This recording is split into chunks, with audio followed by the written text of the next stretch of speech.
nos dar aí uma palavra inicial, comece falando da cidade, falando de como estão as coisas, e consequentemente, depois que você desse essas informações aí, porque são extremamente importantes para a gente, faça uma oração para nós, professora Sara, para Deus nos abençoar na aula de hoje, e aí eu já começo o nosso assunto dessa manhã, tá bom? Então, eu vou passar para você e aí fique à vontade, tá, minha amiga? Bom dia a todos. Muito bom ter o pastor de volta. A semana passada a gente concluiu a aula, pastor, sobre que a gente estava conversando o que é ser um cristão, né? Então, eu tinha feito uma primeira parte, que a gente falou dos privilégios, e depois, a semana passada, a gente falou das responsabilidades do cristão. Um pouco mais superficial, mas a gente chegou a concluir. Com relação a essa semana, pastor, bastante preocupados. A gente está vendo o aumento do número de casos. A gente sabe que a gente está cansado do vírus, mas ele ainda não cansou da gente, então a gente precisa tomar muito cuidado com isso. E as pessoas que estão cansadas com o vírus estão extrapolando, e a gente está vendo o resultado no hospital. A gente está vendo muito jovem, casos graves, e os hospitais tendo que voltar ao esquema de abertura de UTI específica para Covid.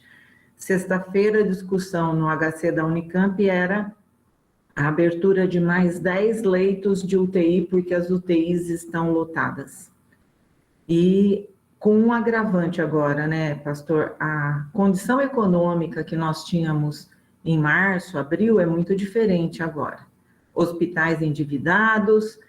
Eu faço parte de um grupo que ajuda a organizar e atendimentos nos AMES, né, os ambulatórios de especialidades do estado de São Paulo, e a gente está passando por uma situação extremamente difícil, com corte de orçamento variando de 10% a 15%, orçamento de saúde, com lugares como onde eu vou, que é Rio Claro, com um número de atendimento de 5.500 pessoas por mês. E nós vamos ter que cortar. Já estamos mandando o médico embora, enfermeiros embora. Tudo por conta de uma situação que agora a gente está vendo que é falta de compreensão, e eu não gosto muito de falar isso, mas é falta de respeito com o próximo. De desobediência mesmo. Nesse sentido, a gente está muito preocupado, e o que eu tinha colocado a semana passada, inclusive, como motivo de oração. Toda a equipe médica está estafada. A gente tem visto médicos, enfermeiros, fisioterapeutas, vários profissionais da área de saúde tendo, inclusive, quadros de perda de memória, que é o que a gente chama de burnout, sim, por estresse, por estafa, e sem poder tirar férias. Eu não vou poder tirar férias até fevereiro, se a condição melhorar em fevereiro. Tem vários colegas com filhos pequenos que não vão sair de férias porque não há condição, não dá para sair do hospital. Então, a situação está assim, mais crítica exatamente por isso. E agora o que a gente está vendo, parece que o medo do vírus passou, e o que está é o desrespeito com o próximo. Isso preocupa bastante, bastante mesmo. Tá? Só um comentário antes de você orar, Sara.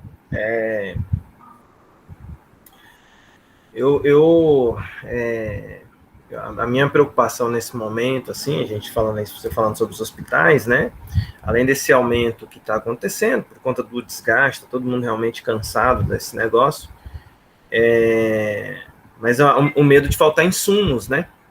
Porque chegou a ter um momento aí no meio do ano, comecinho de agosto, que faltou em alguns lugares do Brasil alguns insumos que são fundamentais porque assim, é uma série de coisas que precisam ter para que um atendimento aconteça. Então, você precisa de insumos básicos ali para que a coisa aconteça, né? Desde uma injeção, até o remédio, até a agulha, até, né? Você tem N insumos que você precisa ter no hospital. E começou a faltar algumas coisas em alguns lugares, e eu acho que a gente precisa olhar isso com atenção, né?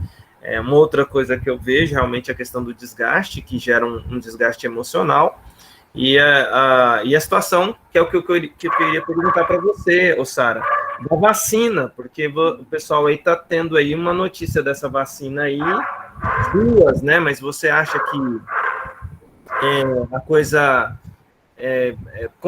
eu já sei mais ou menos uma opinião sua, né? Mas estão adiantando muito isso aí, e sem entrar em questão política. Sem entrar em questão política, não é o nosso foco aqui de briga política de A, B ou C. Mas você acha que vai amenizar aí a questão da vacina, a de Oxford ou a Coronavac? O que você... Então, pastor, o que a gente está vendo é que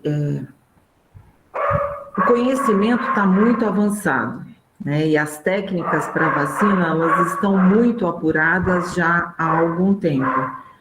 Mas o que preocupa é sempre a pressa em utilizar sem um tempo de testes adequados. De maturação, né? Exatamente. O que a gente precisa saber é se todas essas vacinas são seguras. E a segurança vem dos testes que a gente vai proporcionalmente aumentando no número de pessoas que vão sendo testadas e vendo o resultado. Sim. Isso a gente vai estar pulando essa etapa. Eu confio muito na vacina, acho muito mais tranquila a vacina de Oxford, tem a Coronavac, que é uma tecnologia boa. A minha Pfizer também, né? A Pfizer, exatamente. São indústrias extremamente grandes e financeiramente muito poderosas, com condições econômicas de desenvolver e de criar, fazer coisas muito boas para a saúde. A preocupação mesmo é a quantidade de testes quanto aos efeitos colaterais, porque a gente sabe que a gente vai estar introduzindo fragmentos, né, de partículas virais. E é claro que isso sempre preocupa, e a gente sabe que tem as respostas do organismo de cada um, que nós somos totalmente diferentes. E cada um reage de uma forma, mas essas diferenças, às vezes, são diferenças com algumas semelhanças em termos de resposta. Então, eu espero em Deus e tenho pedido muito a Deus que Ele dê muita sabedoria e diminua a ambição do povo que está mexendo com a vacina, para que ela seja realmente eficaz. Okay. Que cara a gente sabe que vai ser. Né? Ok. Então tá bom. Deus te ouça. Ora para nós, doutora. Sim. Bendito Deus, Pai amoroso, mais uma vez na tua presença, nós estamos, Senhor, pedindo a tua direção para essa aula, pedindo a tua maravilhosa graça sobre nós, que o teu divino Espírito fale ao nosso coração. Usa o teu servo, reverendo Alexandre, nesse momento, para que ele seja instrumento seu, Senhor, tocando as nossas vidas, os nossos corações e nos orientando a como prosseguir nos nossos dias aqui. Te pedimos que o Senhor fique conosco, nos abençoando nesse dia, dando-nos um dia de paz, de tranquilidade, mas muito próximos de Ti também, Senhor. Perdoa as nossas faltas, é em nome e por amor de Jesus que nós oramos. Amém. Amém. Vamos então começar a nossa aula. Eu peço para que vocês abram a escritura. Nós vamos começar em Atos 17, e aí, a partir do versículo 10, eu explico qual que vai ser o nosso esquema da nossa aula hoje, tá bom?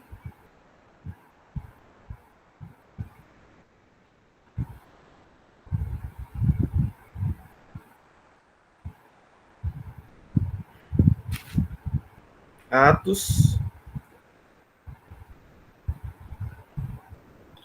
capítulo 17, a partir do versículo 10 até o versículo 15.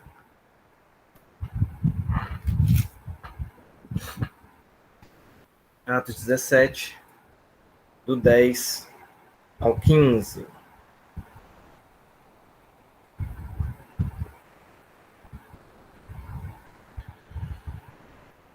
Muito bem. Leda, você vai me auxiliar aí, né, Leda? Anotando aí tudo que precisa, né? E todos que chegaram aí posteriormente... Sim. Obrigado, Leda. E todos que chegaram aí posteriormente, sejam todos bem-vindos à nossa classe de EBD aqui, aqui da IPCamp. Atos 17, do 10 ao 15, como a Leda já colocou aí. Sejam bem-vindos aí a todos que eu não tinha falado anteriormente, a Thaís, acho que entrou depois, a Eliana e todos que entraram aí posteriormente. Sejam todos bem-vindos, bem-vindas aqui à nossa aula. Atos 17, parte do verso 10, assim, ó. E logo, durante a noite, os irmãos enviaram Paulo e Silas para Bereia. Ali chegados, dirigiram-se à sinagoga dos judeus. Ora, estes de Bereia eram mais nobres que os de Tessalônica, pois receberam a palavra com toda a avidez, examinando as escrituras todos os dias para ver se as coisas eram de fato assim. Com isso, muitos deles creram, mulheres gregas de alta posição e não poucos homens. Mas, logo que os judeus de Tessalônica souberam que a palavra de Deus era anunciada por Paulo, também em Bereia, foram lá excitar e perturbar o povo. Então, os irmãos promoveram sem detença a partida de Paulo para os lados do mar, porém Silas e Timóteo continuaram ali. Os responsáveis por Paulo levaram-no até Atenas e regressaram, trazendo ordem a Silas e Timóteo, para que o mais depressa possível fossem ter com ele. Quero enfatizar aqui o versículo 11, que diz assim: Ora, estes de Bereia eram mais nobres que os de Tessalônica, pois receberam a palavra com toda a avidez, examinando as escrituras todos os dias para ver se as coisas eram de fato assim. Agora você vai abrir comigo, texto clássico, conhecidíssimo, a gente começou com ele, inclusive esse ano, está lá em 2 Timóteo, capítulo 3, versos 14 e 15, tá bom?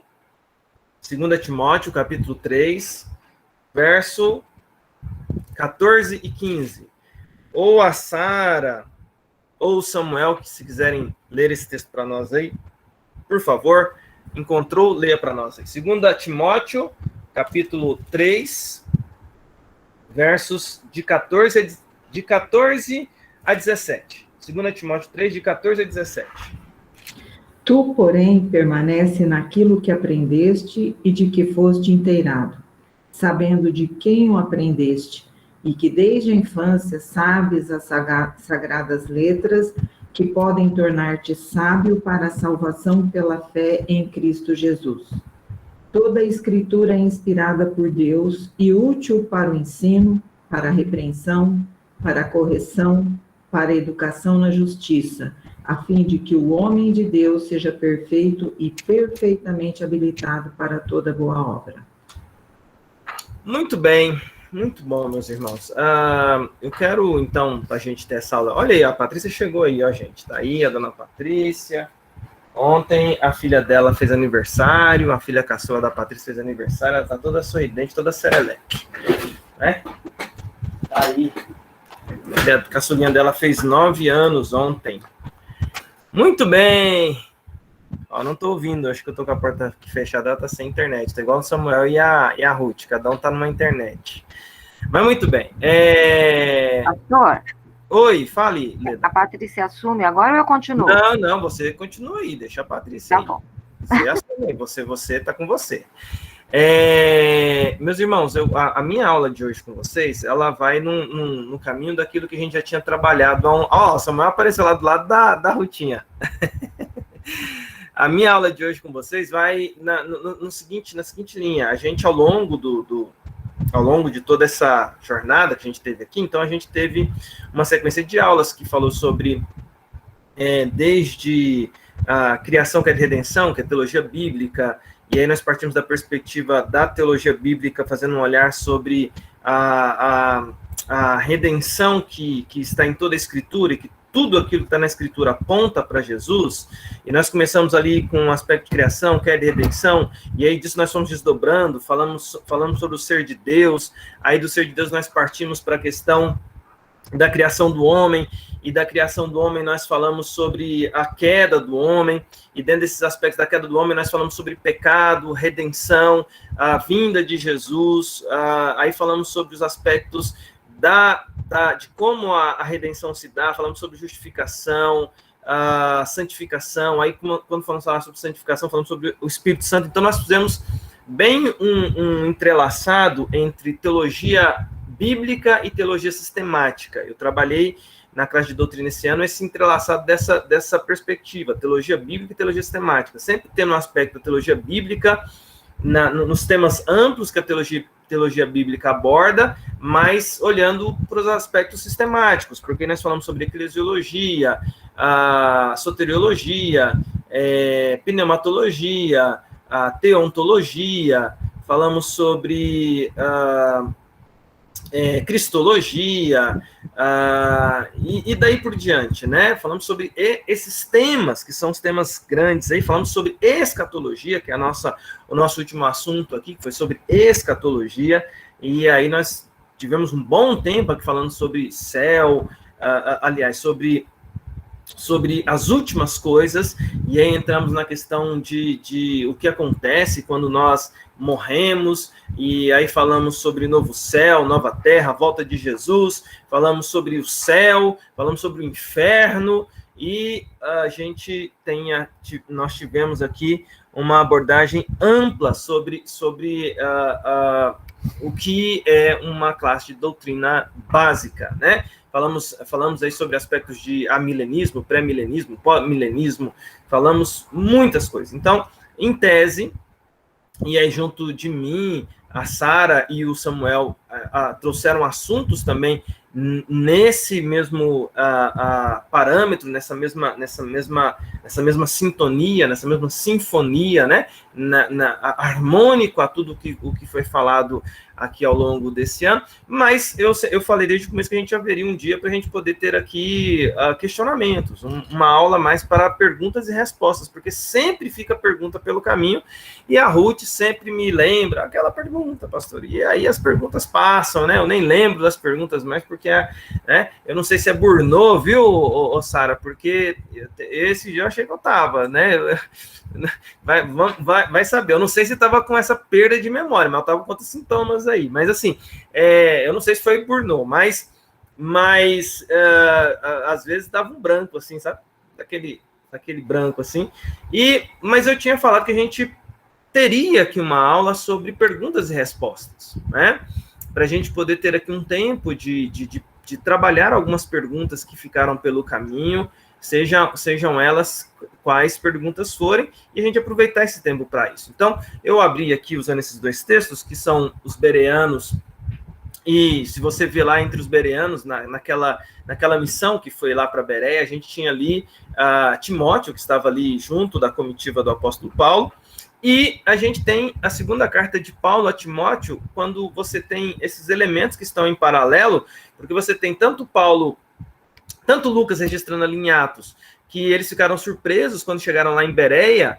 porque os bereanos acolheram com bastante carinho, com bastante expectativa a palavra, e quando eles acolheram a palavra, eles foram examinar as escrituras, né? Aí você pergunta, mas que escrituras que eles tinham, se não tinham a Bíblia ainda confeccionada, o canon fechado naqueles dias? Com certeza eles estavam pesquisando a Torá, os profetas e os salmos, né? Porque ali eles já tinham esses livros em conjunto, né? Seja em pergaminho, como for que eles tinham, mas eles tinham ali a Torá, que é o que envolve os 5 primeiros livros da Bíblia, né? O Pentateuco, que é os 5 primeiros livros da Bíblia, envolve os profetas, tá? E envolve o livro de Salmos, né?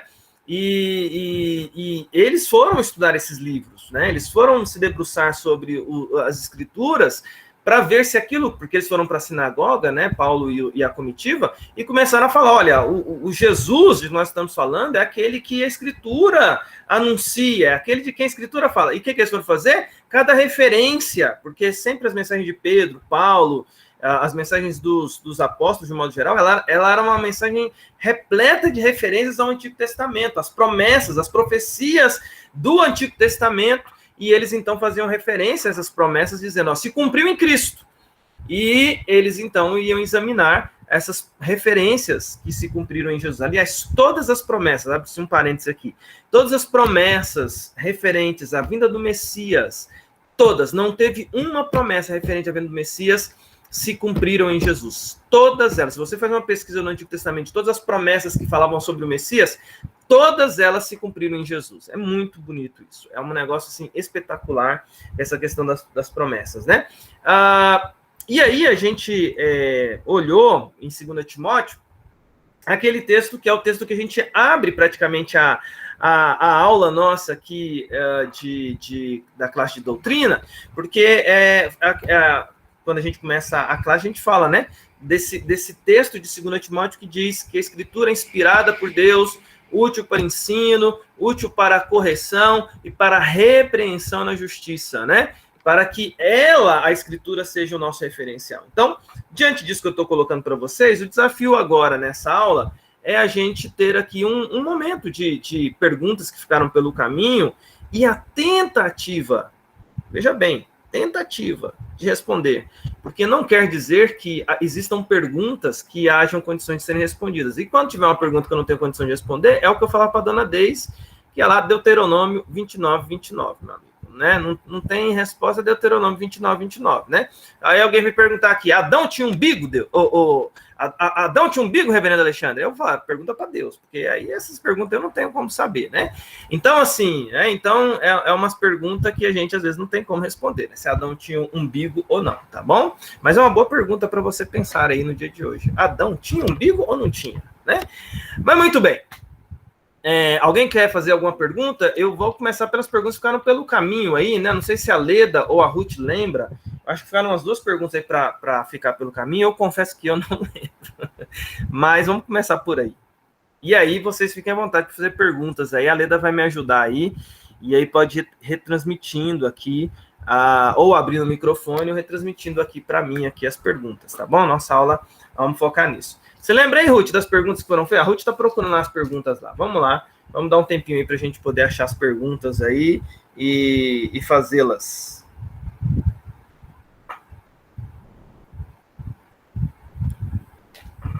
Vamos para as perguntas. Ó, o povo tem que ter pergunta para fazer aí, gente.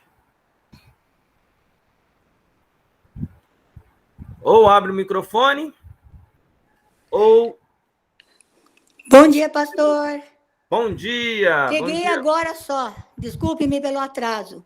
Sem problema, minha irmã. É o seguinte, o senhor falou uma vez que acha, né, pensa que no céu vai ter sexo. Mas aí a gente ouviu, eu me lembrei daquele texto que fala que lá no céu nem se casam, nem se dão em casamento. Como a gente pode entender essas duas coisas? Muito boa pergunta, Uda. Bom, a gente já começa assim, ó. Pá, né? Aquela pergunta fácil, assim. Obrigada. Uda, obrigado. Eu que agradeço você pela gentileza de sempre e pela pergunta, muito bem colocada. Então, eu deixei essa questão e fiz uma diferença, tá? E aí eu refaço essa diferença aqui para a gente poder organizar essas ideias. A gente falou aqui na aula sobre céu, sobre novo céu e sobre nova terra, tá? Então vamos pontuar aqui. Morrendo hoje, eu indo para a glória, o céu, eu tenho certeza que nesse momento, quem está no céu e todos que lá estão, esse é o princípio bíblico. Não se casam, nem se dão em casamento e, portanto, não tem nenhum tipo de relação sexual ou alguma coisa que envolva sexualidade lá no céu nesse momento, ok? Vou deixar bem claro isso para ficar bem registrado isso aqui. Esse é um princípio da Escritura. E isso está estabelecido como um fato, porque até mesmo lá no céu, onde nós iremos, que é até um lugar que nós falamos aqui na última aula, toda a descrição que lá tem diz que você está em estado de plenitude Entretanto, e aí foi onde eu levantei uma tese, tá? Isso aqui é uma tese, não é uma afirmação, porque a gente não tem elementos para afirmar. O céu, ele vai caminhar até a volta de Jesus. Lembra disso? Quem está no céu, como quem está na terra, tem uma mesma expectativa. Qual que é a expectativa? A volta de Jesus. Jesus ainda não voltou. Depois que Jesus voltar, vai ser inaugurado um novo tempo, chamado de novo céu e nova terra. Nesse novo tempo, tem uma coisa que vai acontecer que é diferente do que está no céu hoje. O que é diferente? Você e eu vamos ser restaurados ao nosso corpo. Então, por exemplo, hoje existe uma coisa que a queda e o pecado faz, que a gente às vezes não olha para essa questão, que é uma separação que ela nunca aconteceu, que é a separação do corpo e da alma. Ok? Nunca na sua vida, não teve um dia na sua vida, desde a sua existência, desde a sua concepção, que o seu corpo e a sua alma estivessem desconectados. Tá? Corpo e alma estão conectados. Não tem como você pegar e falar assim, eu tô tão estressado hoje. Eu já falei isso aqui, mas estou repetindo. Eu tô tão estressado aqui, hoje vou mandar minha alma lá para Cancún, tá? Porque, inclusive, a alma voa e não vai pagar tarifa de avião. Então, vou mandar minha alma lá para Cancún, né? Para ela descansar lá na beira da praia e o meu corpo fica aqui trabalhando. Deixa o meu corpo trabalhar aqui. Ou senão, eu falo assim, não, a minha alma, eu vou melhorar a espiritualidade da minha alma, eu vou mandar minha alma para a igreja e vou mandar meu corpo trabalhar. E aí meu corpo trabalha para ganhar dinheiro para sustentar e minha alma vai lá, entendeu? Aí depois a gente junta tudo e aí fica bom. Não existe isso. Nós somos seres que corpo e alma estão unidos. Não tem essa de eu ir no meu corpo um lugar e a alma ficar, né? O pessoal fala, né? Que às vezes tem umas piadas, né? Só ficou a alma, né? Quando toma um susto muito grande. Mas assim, ficou tão pálido que ficou até a alma só, né? E a gente tem sensações da alma no corpo, sabe? Por exemplo, você tem dores físicas e eu falo que existem dores da alma, né? Tem dor que dói tão intensamente, mas é dor da alma. Quando alguém te machuca e fica doendo, assim, você fala assim, mas ninguém me bateu, ninguém me atingiu, mas fica doendo, fica incomodando. Eu falo que atingiu a sua alma. É nessas horas que a gente sente a alma. A gente precisa sentir a alma às vezes, sabe? A gente sente a alma quando ela dói, quando a gente tem dores que não são físicas, a gente tem sensações que não são físicas, são dores que você sabe que ninguém tá batendo em você, mas tá doendo, né? É a alma sua, é essa relação perfeita de corpo e alma que a gente tem. Mas na morte, a nossa alma, de uma maneira que a queda trouxe isso, essa separação que ela não é natural, a queda separa você do seu corpo. Aliás, a queda separa algo que é indivisível, que é a alma do corpo. A alma vai para o seu destino e o corpo fica aqui na terra. Ok? A alma vai para o céu ou para o inferno e o corpo fica aqui na terra. Só que a Bíblia fala que essa não é a forma final nossa. A Bíblia fala que esse não é o nosso estado final. O nosso estado final só vai vir depois da volta de Jesus. E aí, veja bem, eu não falei que no céu vai ter sexo ou casamento, tá? Porque tá vinculado, tá bom, gente? Eu estou falando que no novo céu, que é uma coisa totalmente nova e que tem coisas inimagináveis, podemos ter várias surpresas lá de coisas que a gente achou que não iria ter. Por quê? Primeira coisa que vai ter no novo céu, a reunificação de corpo e alma. Tá bom? Então, seu corpo e a sua alma vão ser reunificados e você vai receber um corpo glorificado. E você vai ter ali novo céu e nova terra. E alguns, aí olha só a sequência de argumentos. Então, a gente está falando agora, não do céu, a gente está falando do novo céu e nova terra. E alguns teólogos dizem que quando o seu corpo e sua alma forem unidos novamente, depois da volta de Jesus, e só depois da volta de Jesus, essa inauguração desse novo tempo seria como que uma restauração do Jardim do Éden. Então você vai estar numa nova terra, porque lá diz que a criação vai ser restaurada. E essa criação vai ser restaurada, a gente vai ter animais, a gente não vai ter mais a miséria da queda, a gente não vai ter mais o coração corrompido, a gente não vai ter mais isso tudo que a gente vivenciou com a influência do pecado. A gente vai estar num corpo glorificado, alma e corpo reunidos, sendo governados por Jesus, eternidade, e alguns dizem que na terra e no céu. Tipo, a gente pode estar aqui na terra, pode ir para o céu, vai ter gente entendeu? Lembra lá da Nova Jerusalém, que eu falei que vai descer, que é a morada e a inauguração do novo céu aqui na terra, né? Então, novo céu e nova terra. Bem, tudo isso eu estou dizendo para dizer o seguinte, que o que eu falei não é que no céu tem sexo. Eu não afirmei isso. O que eu falei foi que na nova terra e no novo céu, depois da volta de Jesus, temos possibilidades novas. Entre elas, de continuar tendo casamento. E aí, se tiver casamento, uma parte do casamento pode ser isso.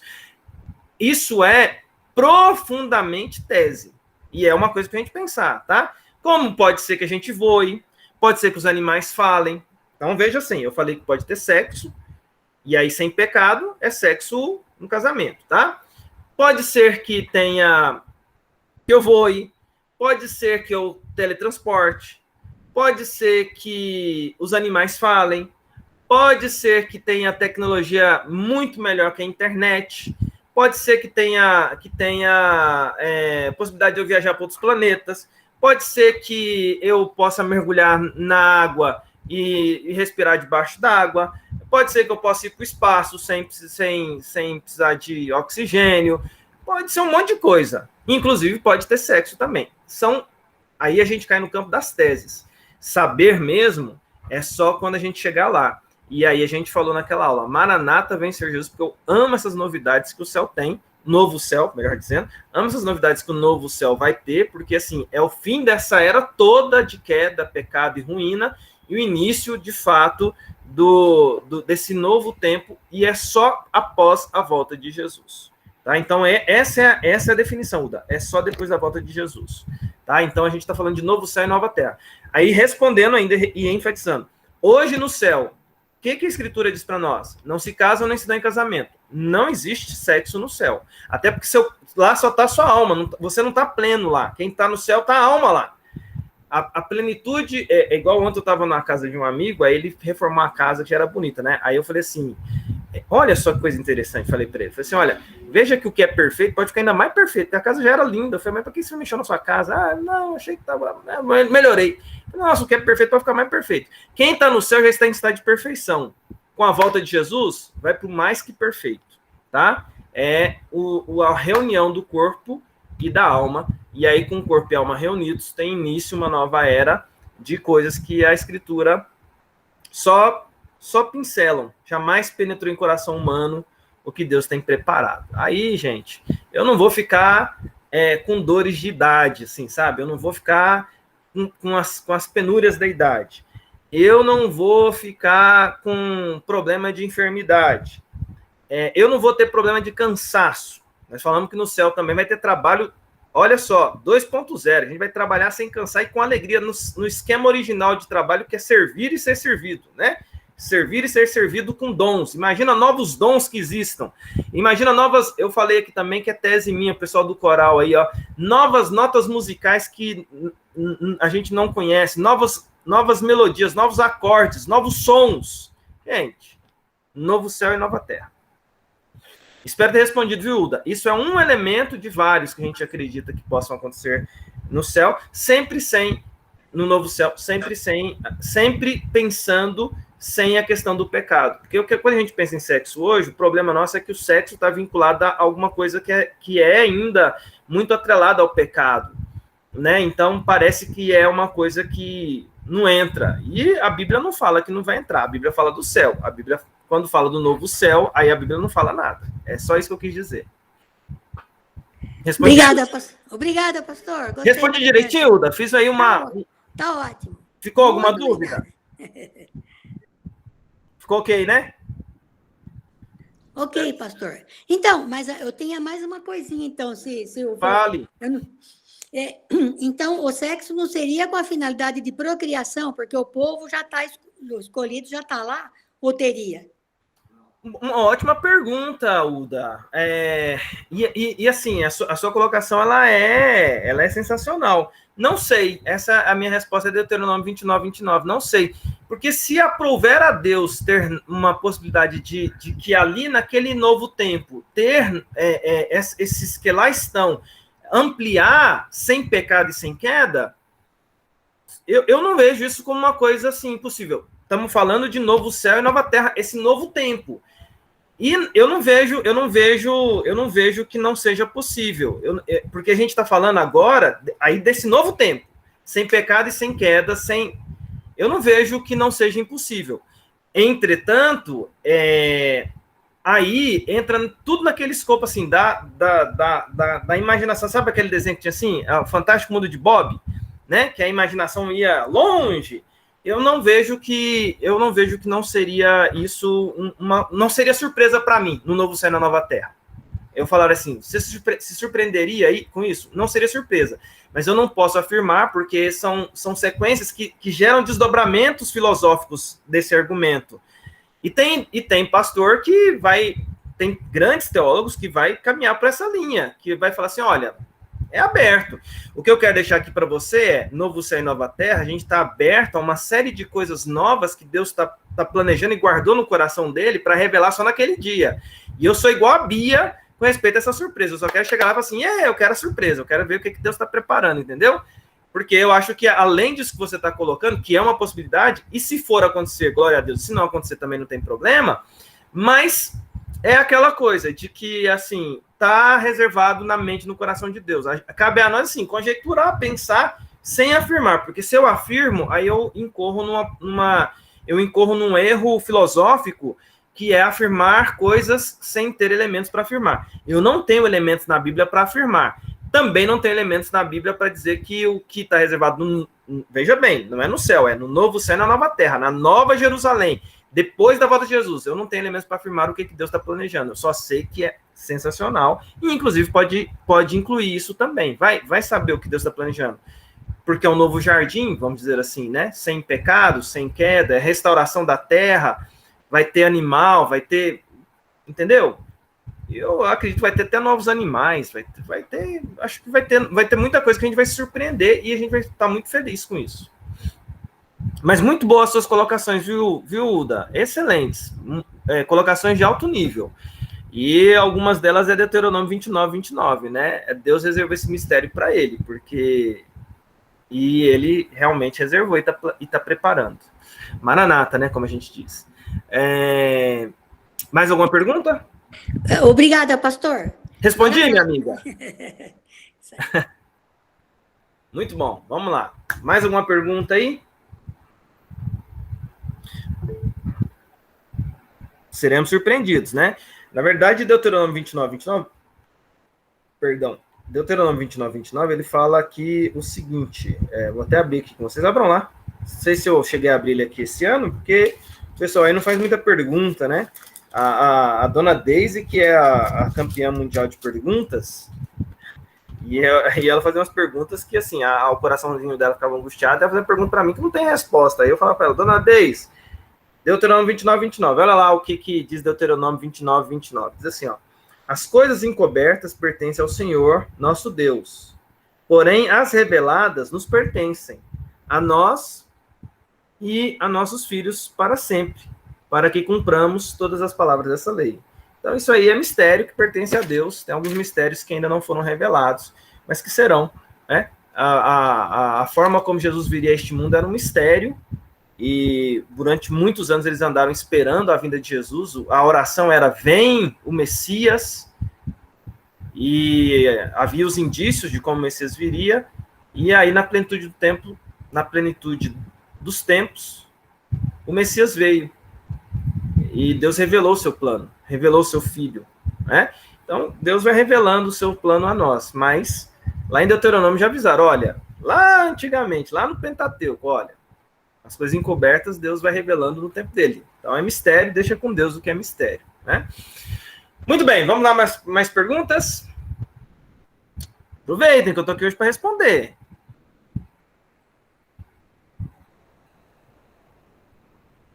Um dia, lá em João 13, Jesus ali no finalzinho do seu ministério, ele abriu para os discípulos. Agora vocês perguntam o que vocês quiserem aí. Os discípulos meteram pergunta em Jesus lá. Então eu estou copiando o meu mestre e estou fazendo perguntas para vocês. Estou permitindo vocês fazerem as perguntas aí. Vai lá. Eu não lembro as perguntas, Rutinha. Acho que você também não lembra, né, Rutinha? Passou 3 semanas, você esqueceu as perguntas. Ai, salva essas. Tinha que olhar as aulas gravadas. Oi, quem pediu a palavra aí? A Leda. Eu não sei se na nossa classe de doutrina, no nosso grupo, dia 22 de outubro, não sei se a Patrícia tem aí anotado, porque a Wanda fez um monte de perguntas, algumas delas estavam relacionadas à aula sobre Apocalipse. Eu não sei se tem alguma coisa a ver, mas se não encontrar, eu falo as perguntas. Tem ela aí? Hã? Você tem a pergunta aí, Leda? Tenho um monte de perguntas. Então põe aí, fala aí as perguntas. Eu lembro que ela perguntou alguma coisa sobre os 70 semanas lá de Daniel. Vê aí, eu não lembro. Tá, eu vou ler todas aqui, tá bom? Pode ler. Estudando sobre as 70 semanas de Daniel, surgiram as seguintes dúvidas. Quando se iniciaram as 70 semanas? A última semana é o milênio? Essa última semana tem 2 fases formadas por 3 dias e meio cada fase. Podemos dizer que o surgimento do anticristo personificado surgirá nos últimos 3 dias e meio? Então, essas aqui. Certo, então. Eu até propus, eu não sei se a gente vai... Como que vai ser o ano que vem, tá, meus amigos? A direção da escola dominical vai decidir como que as coisas vão caminhar, mas eu propus para o ano que vem, de repente, na classe de... Se eu estiver... A gente não sabe como que as coisas vão ser ainda, né? Mas eu estando como professor da classe de doutrina, o que eu faço com muita honra esse ano, assumindo essa responsabilidade, que é do gigante, né? Reverendo Aranhão, uma coisa que eu propus foi a gente estudar o livro de Apocalipse e trabalhar alguns temas ali de Apocalipse ao longo da classe de doutrina do ano que vem. Então, a gente tem o livro de Apocalipse como um livro para a gente poder ir na classe de doutrina do capítulo 1 até o final do livro de Apocalipse. E aí a gente revisitaria alguns temas, porque a gente falou aqui muito sobre o Novo Céu, a gente ficou lá em Apocalipse, a gente trabalharia algumas outras coisas lá do livro de Apocalipse. Uma das coisas do livro de Apocalipse que a gente precisa entender, e que tenha lá no livro de Daniel algumas profecias apocalípticas também, né? O livro de Daniel, ele tem essa linguagem apocalíptica, e o livro de Apocalipse, ele tem uma linguagem apocalíptica, né? O que é uma linguagem apocalíptica? A linguagem apocalíptica é uma linguagem que ela fala sobre acontecimentos futuros. Na Bíblia você tem tipos de livros, tá? Você tem livros históricos, você tem livros poéticos, você tem livros proféticos, e esses livros proféticos, históricos, poéticos e livros simbólicos, tá? Que são os livros apocalípticos. Eles precisam ser, cada livro tem que ser interpretado do jeito certo, né? Então, por exemplo, poesia, uma linguagem poética, eu preciso interpretar a linguagem poética quando ele está usando de uma série de palavras para simbolizar sentimentos, né? Quando eu estou falando de uma linguagem histórica, ela está falando de acontecimentos históricos literais. Então, eu quando leio uma linguagem poética, uma linguagem histórica, a minha abordagem de interpretação de um livro poético, de um livro histórico, ele precisa ser diferente. Eu preciso ter essa maturidade hermenêutica que a gente fala, tá? E, evidentemente, aqui, lembrando que toda a escritura é inspirada por Deus. Seja... de Gênesis e Apocalipse é inspirada por Deus. E diga-se de passagem, os livros históricos, Gênesis é histórico, tá? Não é poético. Gênesis é histórico. Quais são os livros poéticos? Você tem lá Salmos, Provérbios, o Cântico dos Cânticos, né? Ou que alguns chamam de Cantares, ele é bastante poético. E a gente, um dia a gente pode até na classe de doutrina estudar o livro de Cântico dos Cânticos. Vocês querem estudar o livro de Cântico dos Cânticos? O livro de Cântico dos Cânticos, ele fala sobre poesia romântica, fala sobre amor romântico, amor de cunho sexual, e é a Bíblia resgatando a sexualidade de uma maneira correta, à luz da Escritura. E o livro de Cânticos, ele é sensacional, mas é uma poesia, ele vai usar muita linguagem simbólica ali. Não está falando literalmente, quando eu falo assim, a mulher é como uma gazela. Mas você está xingando a mulher? Tem até um vídeo dos Desconfinados, que é do Jonathan Emmer, que ele fala assim, ele usa lá o seguinte título, viu, irmãos? Então, é o vídeo, né? Fazendo cantadas as irmãs usando as expressões do livro de Cantares. Aí ele chega na irmã na saída do culto. Ô, Zé, linda como uma gazela. Ó, Formosa, és linda como uma gazela. Um rapaz querendo achar uma namorada usando o livro de Cantares para chegar nas irmãs, né? Ai, ai. E é engraçado. Os seus pés são como... Ele fica usando as ilustrações que a livro de Cantares usa, né? Mas, assim, são linguagens diferentes umas das outras, né, meus irmãos? E o livro de Apocalipse, ele é um livro de profecia, e ele é um livro que, por ser um livro de profecia, ele usa de linguagem simbólica, ele usa de linguagem simbólica, ele usa de linguagem literal, ele usa de linguagem histórica. Então, você precisa fazer toda essa, sabe? Você precisa ir vendo, você precisa ir desmembrando, você precisa ir desconstruindo, tá? E o livro de Daniel, tem uma parte do livro de Daniel que ela é apocalíptica, ela aponta para as últimas coisas. Tem muita tese legal sobre o livro de Daniel, inclusive tese, tá, gente? Isso aqui é tese, isso aqui é especulação, tá? Alguns falam que aqueles nobres reis magos que vieram do Oriente para visitar o menino Jesus, eles carregavam um ensinamento que vem de Daniel, porque Daniel era alguém que estudava os astros, e que Daniel foi alguém que deixou os escritos falando sobre os apontamentos, as profecias acerca da vinda de Jesus, e que alguns foram acompanhando, e foram nesses escritos de Daniel que os reis magos lá, assim chamados, né, foram a visitar o Messias, né, vindo do Oriente, ali visitar o Messias. É muito legal algumas teses que tem sobre isso. Mas o que eu estou querendo dizer com respeito a isso? A gente não consegue, se a gente for interpretar literalmente algumas coisas, a gente incorre em erro. Não tem, quando a gente está falando de 70 semanas, não é literal. Tá? Quando a gente está falando de milênio, a gente nem está falando... Ali, quando a gente vai para o livro de Apocalipse e falar sobre os 1000 anos, não é literal 1000 anos. Como também não é literal, meus amigos, que fala que vai aparecer um dragão. Como também que de 7 cabeças, cada cabeça tem 7 chifres. Entendeu? Tem muita coisa no livro de Apocalipse que não é literal. Quando fala lá, por exemplo, e aí a gente vai, se a gente tiver essa oportunidade no ano que vem, mas, por exemplo, há muita lenda urbana gospel em cima de algumas coisas. Por exemplo, ela vai marcar 666 na sua cabeça, né? Fica esperto que aí vai ter um chip que tem lá nele escrito... A coisa é mais trabalhada. O livro de Apocalipse está falando de um período em que vai acontecer uma dominação, mas não necessariamente ela vai ser tão descarada nesse sentido, assim, de que alguém vai vir marcar você com uma coisa. Não é literal ali, são revelações, ok? Que ali você pega o símbolo que está apontando para uma verdade. O símbolo está apontando para uma verdade. Vai acontecer alguma coisa que aponta para aquilo ali. E você precisa entender isso. E você precisa entender algumas coisas, por exemplo, no livro de Apocalipse. A primeira turma que o livro de Apocalipse é destinada é a turma de Roma, que está debaixo do Império Romano. O anticristo que está ali descrito, em primeiro lugar, é o imperador. Com isso, eu estou querendo dizer para vocês o seguinte... Vai acontecer o que está descrito no livro de Apocalipse? Vai. Algumas coisas, deixa eu dizer para você, já aconteceram. Tá? Muita coisa do livro de Apocalipse, a gente tem que fazer uma leitura, fazendo recortes, dizendo o seguinte, ei, peraí, isso aqui já aconteceu. Isso aqui vai acontecer. Isso aqui é símbolo do que vai acontecer. Então, a gente tem que fazer uma leitura muito madura. E nessas leituras maduras, então, não vai aparecer um dragão literalmente saindo do mar, tipo, sabe, Godzilla, sabe? Não vai aparecer assim, não vai aparecer uma mulher em cima do dragão, né?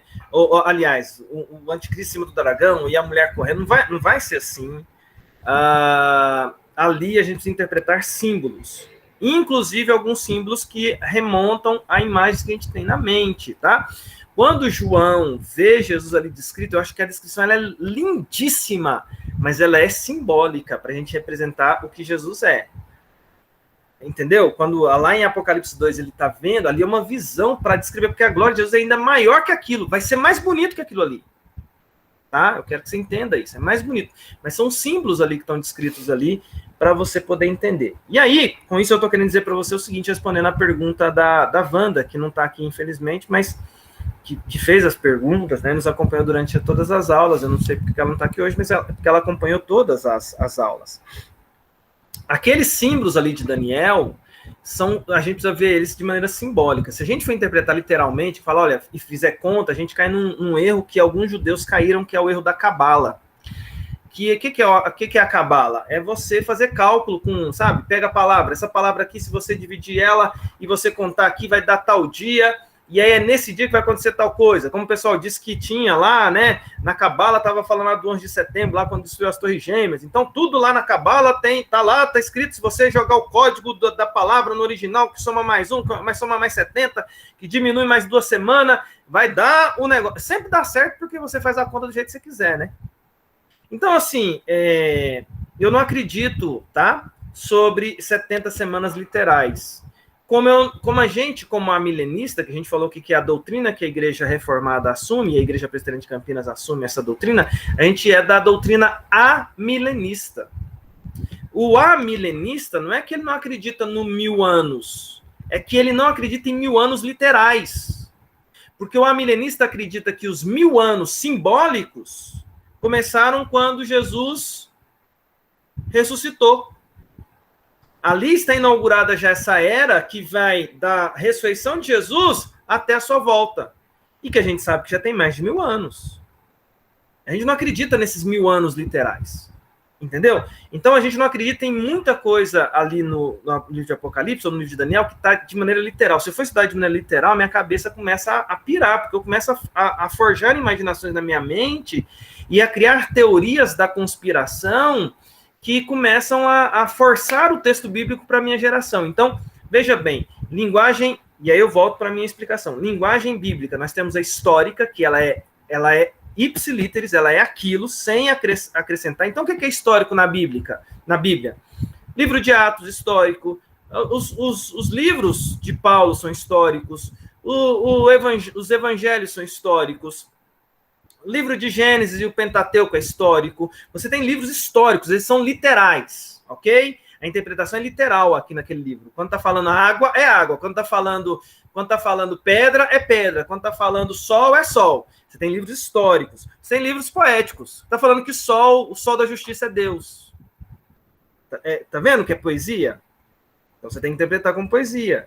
Está simbolizando. E você tem os livros apocalípticos, que está falando assim, que vai vir um cavalo e o sol... Isso aí está simbolizando o último tempo. Eu preciso interpretar. Olha, está falando de que vai acontecer algumas coisas que vão representar a justiça. E aí eu preciso estudar o que esses símbolos representam. Não é literal.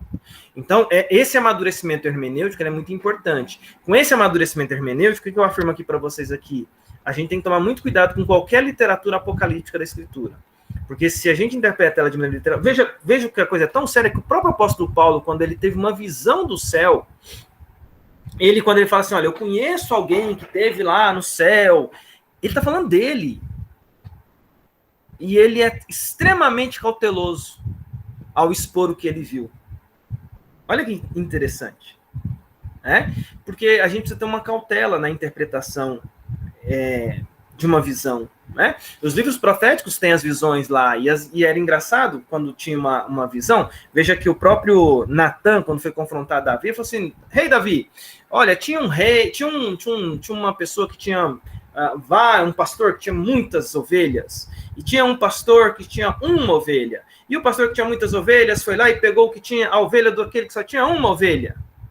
Vocês sabem que isso é simbólico, né?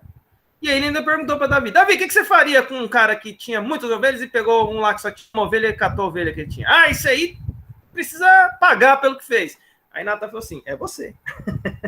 Aí a ficha de Davi caiu. Rapaz, eu entendi que era um símbolo. Então, tem muita linguagem simbólica. Jesus usou muito simbolismo nas suas histórias, né? Inclusive, a gente precisa até ter uma coisa interessante, por exemplo, as parábolas de Jesus têm teses que a parábola, ela é real ou ela era uma história que Jesus contou? Tem gente que acredita que eram histórias, não eram histórias reais. Jesus contou algumas histórias quando ele conta algumas parábolas, que não é história raiz, ele está contando uma história que tem um princípio. O livro de Apocalipse tem símbolos que apresentam ali para os últimos dias, e a gente precisa interpretar isso. E aí eu finalizo minha resposta. 70 semanas... Oh, não, já deu uns 45. 70 semanas não é literal, é simbólico, a gente precisa entender esses símbolos aí. Eu não acredito nesses símbolos. Aliás, eu não acredito nisso de maneira literal, eu acredito no símbolo, tá? Pastor? Oi. Tá me ouvindo? Tô ouvindo! Ah, legal. O 666, por exemplo, o 666 lá, a história dele era para ensinar o povo que estava pregando, porque meia era um perigo baixo. Você confirma se é isso mesmo, era um perigo baixo. 66, quem estivesse pregando nas ruas já tinha que ir com mais cautela. E o 666, ele tinha que sair da rua porque o povo estava vindo, o pessoal que era contra a pregação e ia matar eles, que era o povo inimigo dos cristãos, é isso mesmo? O 666. Com todo o meu carinho por você, mas assim, eu nunca ouvi essa interpretação, e assim, né, eu desconheço essa interpretação. Foi numa aula de apocalíptica eu aprendi. Não fui eu que dei, e como eu não sei quem falou, então não vou falar nada, não sei, porque eu nunca li nada sobre isso. Vamos estudar, sim, eu sugiro que a gente estude, eu gostaria. Eu já sou uma aluna sua. Só para explicar o que é o 666, na verdade, você vai perceber o seguinte, essa é uma explicação que que os reformados adotam, tá? Sendo bem rápido, que o nosso tempo acabou. Qual que é o número da perfeição? 7. E o número da perfeição para o judeu, que ele conhece o número da perfeição, quando você fala 7 para o judeu, esse número representa a perfeição, e toda a confecção da escritura, os dias foram criados em 7, e você tem tudo que Deus faz em período de 7, ciclos de 7, ok? De 7, 70, e sempre é assim na escritura. Então, o número 7 para o judeu, ele representa a perfeição. O 777 é aquela expressão, o mais que perfeito. Para o judeu, o 777 é o mais que perfeito. Mas para o judeu existe o número da imperfeição, que é o 6, que significa o homem. Entendeu? 6 para o judeu é o homem caído, é a imperfeição. O 6 para o judeu tem esse símbolo, tá? E o 666 para o judeu é o símbolo da imperfeição máxima.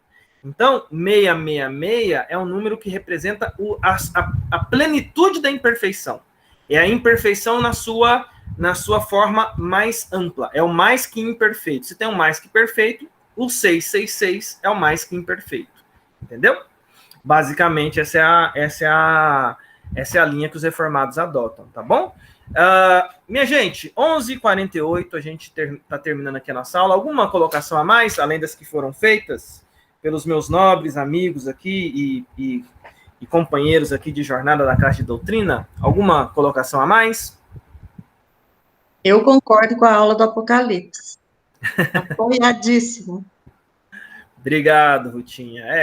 Eu lancei essa ideia lá para eles e vamos ver, eles receberam com carinho, né? A gente vai ver o que a gente faz. Se der certo, vai ser muito bom. É uma possibilidade, né? Oi, Ruth. Oi. Olha, eu queria colocar o seguinte, se dá para colocar também o estudo do livro de João.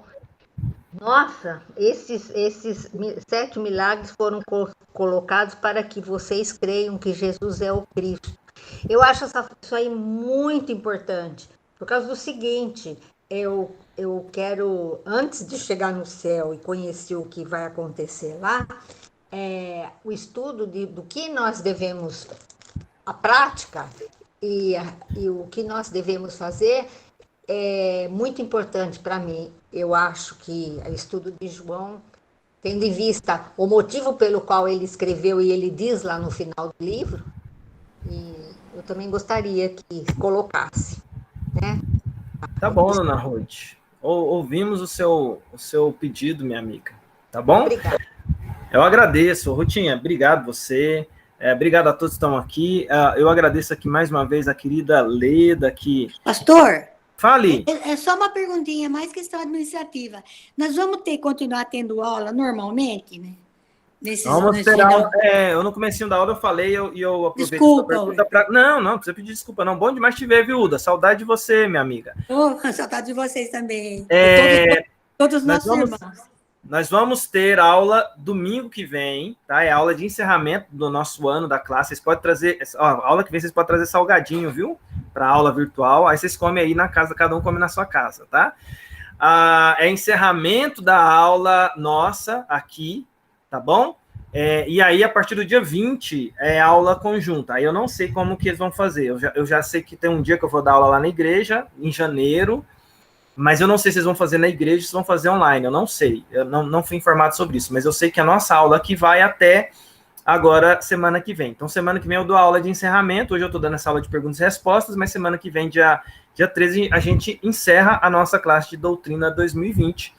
E aí é uma aulinha de despedida mesmo, de finalizar, de agradecimentos e a gente fechar o nosso conteúdo. Por isso que eu quis fazer hoje uma aula de perguntas e respostas, para não deixar nenhuma pontinha solta de alguma dúvida que fica, porque às vezes, né, a gente fala as coisas. Teve um dia até que eu até respondi, né, falei sobre ministério feminino, e depois no outro eu vim, olha, gente, não é só uma questão da postura bíblica, porque, veja bem, ai de mim se não fossem as mulheres, porque olha aqui, eu estou cercado por elas. Meu ministério, desde sempre, a SAF foi a bênção maior na minha vida, assim, me apoiando sempre, em tudo. Então, assim, e as mulheres, elas são fundamentais na vida da igreja, né? E são extremamente estudiosas e dedicadas. Então, uma das aulas, eu fiz um comentário, assim, rápido, assim, eu falei, opa, esse comentário não ficou bom, deixa eu voltar e consertar aqui e falar direitinho, né?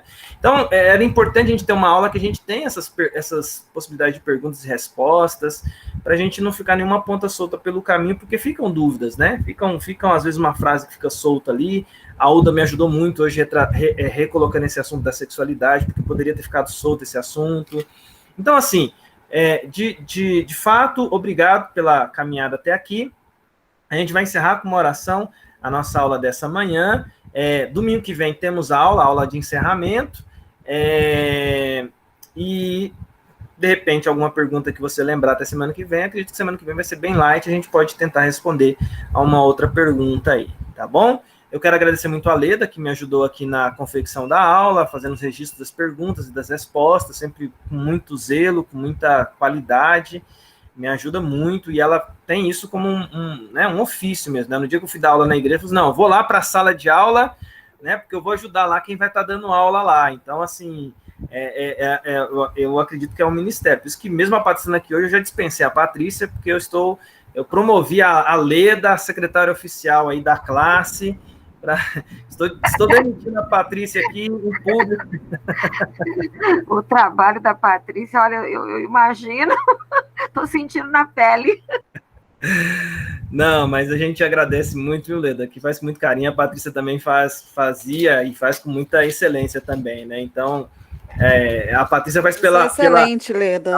A Patrícia faz pela excelência por me acompanhar, né? E a Leda que deu sequência com muita qualidade. Vamos orar para a gente encerrar a nossa aula de hoje, tá bom? E domingo que vem chama o pessoal para a gente vir para aquela aula final, a gente tirar uma foto do que foi a nossa aula, fazer um mosaico aí nosso aí de 2020, tá bom? Eu vou pedir... Quem ora para nós? Deixa eu ver aqui. Eu vou pedir para a Leda fazer essa oração. Leda, pode ser você? Porque acho que é bom você orar e encerrar a nossa aula de hoje. Tá? Pai querido, Pai amado e misericordioso, nós te damos graças por tantos benefícios recebidos. Obrigado. Esse benefício de podermos aprender, conhecer mais de Ti. Louvamos e agradecemos para os professores da Escola Bíblica Dominical, principalmente o nosso pastor, reverendo Alexandre, por todo o seu carinho, sua preparação, suas aulas sempre tão excelentes. Te damos graças pelos alunos fiéis que o Senhor tem colocado aqui, pela doutora Sara, pelo professor Samuel, que são os substitutos, que também nos privilegiaram com aulas tão excelentes. Obrigada, Senhor. Abençoa este domingo, abençoa os nossos afazeres, cuida dos nossos queridos e que o Senhor nos guarde livre de todo o mal. Em nome de Jesus, que eu oro agradecendo por mais uma vez todo esse conhecimento adquirido até aqui e que nós possamos colocá-lo em prática. Amém. Amém. Amém. Glória a Deus. Meus amados, muito obrigado. Bom dia a todos vocês, ótima semana. Aqueles que estiverem na igreja domingo à noite, a gente se encontra lá no culto à noite. Bom demais ver a Uda aí hoje com a câmera aberta, Sara, Cecília, Pati, a Ruth Oliveira, a Aide, e todos que participaram aqui da classe aqui, a Rutinha Castelnovo, a Adriana Beatriz, Berenice,